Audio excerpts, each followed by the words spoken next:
जय जगन्नाथ। ये भिडियो आम +2 सेकेंड इयर हिस्ट्री यूनिट 3 केतोटी बछा बछा सिलेक्टिव लॉन्ग क्वेश्चन आम आलोचना करवा। ता सहित से लॉन्ग क्वेश्चन उत्तर केमी लिखा जाए केमी इजी हम मन रखापी से विषय में किसी टिप्स आम आलोचना करवा। ताहले प्रथम क्वेश्चन अच्छी कबीर जीवनी और बाणी आलोचना कर।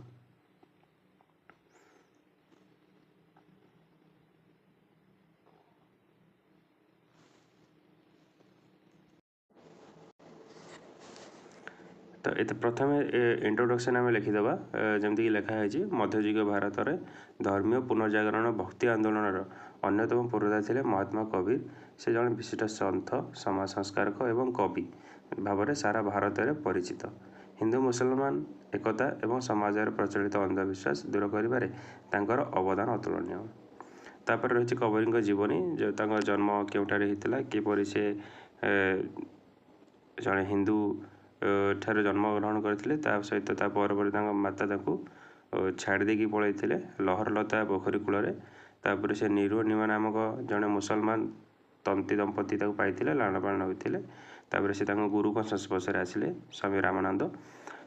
तापर कबीर बाणी और शिक्षा एकस्वरवाद निराकार उपासना हिंदू मुस्लिम एकता अंधविश्वास और बाह्याचार विरोध समाज संस्कार कबीर दोहा ये सबू पॉइंट गुड़िक मन रखिले विषय दुई लाइन बेसी ना दुई लाइन लिखिले भी हो। तो वीडियो पॉज करके सब लिखी नियो से गुड़ घोषापी मन रख चेष्टा कर मन रही ये पॉइंट गुड़ाक मन रखीदे सब पॉइंट गुड़ा तो लिखापी इजी हम। तो लास्ट उपसंहार रहा प्रथम क्वेश्चन टी जदि तुम लंग क्वेश्चन पढ़ुच बोथ लंग क्वेश्चन इंपोर्टेंट 3 मार्किया इंपोर्टेंट या भितर केतेटा सर्ट क्वेश्चन भी आसी जाऊँगी सेगुड़ा भी इंपोर्टेंट। नेक्स्ट क्वेश्चन अच्छी इवन बतुता भ्रमण वृत्तांत वर्णना कर। एटा इंपोर्टेंट क्वेश्चन इवन बतुता भ्रमण वृत्तांत परिव्राजक चैप्टर आसी से इंट्रोडक्शन मध्ययुग भारत इतिहास जानापी मनरकर परिव्राजक इवन बतुता भ्रमण वृत्तांत एक अमूल्य उत्स से चतुर्दश शताब्दी सुल्तान मोहम्मद बिन तुगलक शासन काल में भारत भ्रमण आसी अनुभूति को नहीं से रिहाला नामक पुस्तक रचना करते।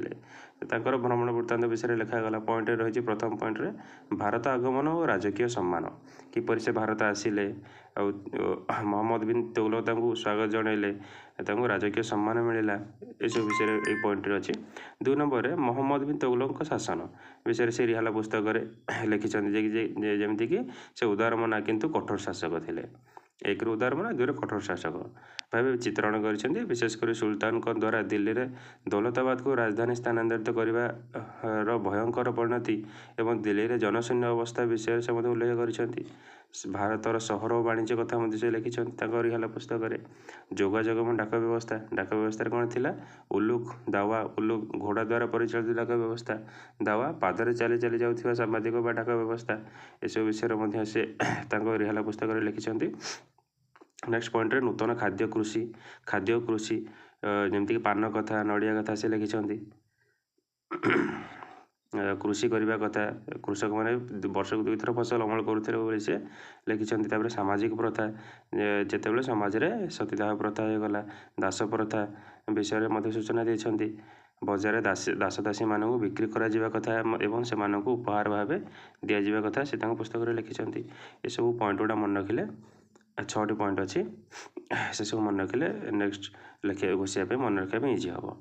तब लास्ट उपसंहार रहा परवर्ती इंपोर्टेंट क्वेश्चन होची 3 नंबर इंपोर्टेंट क्वेश्चन होची जे भारत में मोगल जुगर कला स्थापत्य विषय आलोचना कर। भारत में मोगल जुगर कला स्थापत्य विषय आलोचना कर।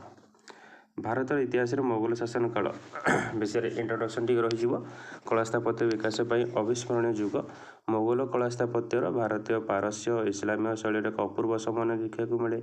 मोगल सम्राट मानक पृष्ठपोषकतार निर्मित भव्य प्रासाद मस्जिद और समाधि पीठ गुड़िक आज विश्व को चकित करे। तो मोगल मैंने प्रायतः कौन तैयारी करते प्रासाद मस्जिद और समाधि। तापर मोगल साम्राज्य स्थापत्य कलार मुख्य विकास धारा आलोचना कर। बाबर और हुमायूं समय तो यही पॉइंट रे जो ये क्वेश्चन देखिए तुम तो आम पॉइंट गुड़ा सब अलग अलग कर देचु। बाबर हुमायूं समय, तापर अकबर जुग जगह स्वर्णिम प्रारंभ कहुए। तापर अच्छा अकबर जुगर कौन होता हुमायूं समाधि तैयारी होता, फतेहपुर सिक्री तैयारी होता,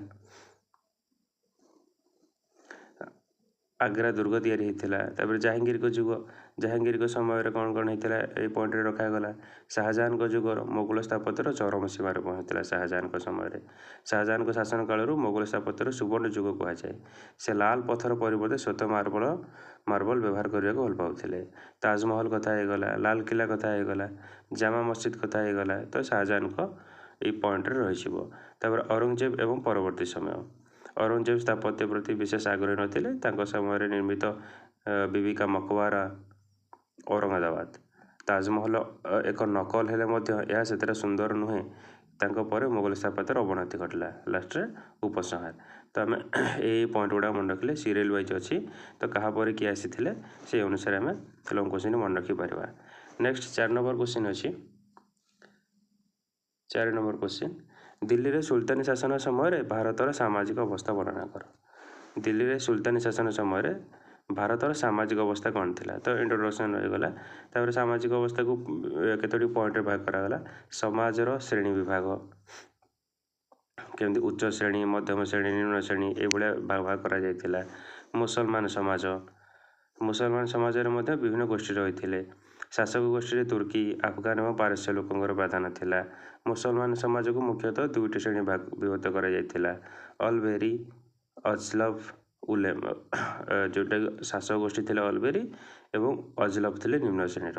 उलेमा बा धर्मगुरु मैंने समाज उच्च सम्मान पाते एवं शासन नीति से प्रभाव रोला। तब हिंदू समाज कथा लिखागला। तब नारी मान स्थिति एटा इम्पोर्टाट, एटा 3 मारिया क्वेश्चन कि एमती 2 मारिया क्वेश्चन आसी जाए। नारी मान स्थिति सुल्तानी शासन समय नारी मान स्थिति, नारी मान सामाजिक अवस्था अति निम्न था। समाज पर्दा प्रथा, बाल्य विवाह, सती प्रथा प्रचलित था। हिंदू समाज में विधवा विवाह को अनुमति नाला। जदिव किसी उच्चवंशीय महिला जपरिक राजा सुल्तान शासन में भाग नौते, किंतु साधारण नारी मैंने गृह मध्य आबद्ध होकर रोते। तो टोटाली नेगेटिव कथा यही समय चलता नारी मानों। तब दास प्रथा होगला, खाद्य पानीय कथा होगला, भक्ति और सुफी आंदोलन कथा होगला। ये सबू ये पॉइंट रे 2 लाइन लिखिले आम आराम से लॉन्ग क्वेश्चन छाड़ दे पारिबा। नेक्स्ट 5 नंबर क्वेश्चन नहीं। तो ये 4टी मुख्य इंपोर्टेंट क्वेश्चन थिला। एथिरे 4टा जाक लॉन्ग क्वेश्चन पाई भी इंपोर्टेंट, ता सहित 3 मार्किया पाई मध्य ये सब इंपोर्टेंट। परीक्षा एथरो प्रश्न 90% गारंटी अच्छी जे आसीबो। तो तमे वीडियो पॉज करके सब आंसर लिखिनियो। धन्यवाद।